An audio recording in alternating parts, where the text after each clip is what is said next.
This is from Phil on our committee, and it's related to the book. In the book, you talk about tithing as more a recent word than it was in biblical times.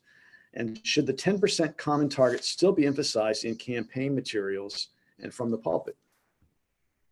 Yeah, well, thank you for that question. There is a chapter in the book that addresses biblical standards of giving, and we discuss tithing in that chapter. And let me begin by saying that tithing is very important in some faith traditions and some denominational traditions, and not very important in others. And so, I think I just want to acknowledge from the outset that not every church and every denomination has really had a strong tradition of emphasizing tithing. And I think the question relates to the fact that in the book, we draw on James Hudnut Buehmiller, as Lovett's already quoted him. He has a book that traces the history of church finance in America and points out that tithing didn't really become popular in American churches until the late 19th and the early 20th century, as other forms of church finance were fading, like pew rentals and state support for religion. And so even in those traditions that really give a lot of emphasis to tithing, it hasn't always been the law of the church. And so that's the point that we make in the book. Now, that said, I still think tithing is a pretty good idea.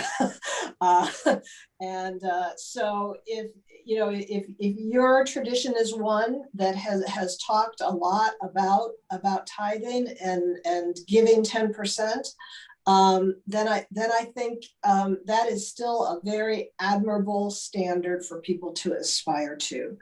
So I'm not saying, people should stop talking about tithing.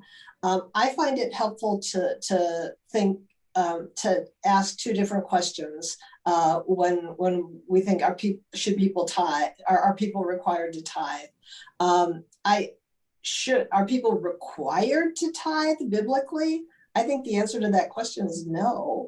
And if you'd like to know more about that, you can read what we've written in the book about it. But if the question is, should people tithe? I think there are really good reasons why people should tithe, because it really encourages proportionate giving and first fruits giving and all of the other biblical and theological points that we want to emphasize in how we talk about giving. The tithe incorporates those. And so if your congregation has always emphasized giving 10%, I wouldn't suggest that you move away from that based on the discussion in our book.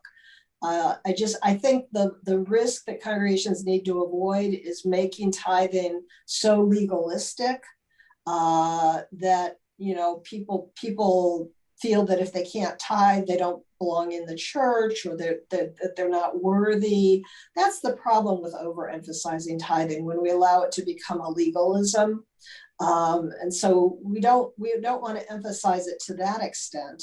But I'm certainly not against people talking about the tithe.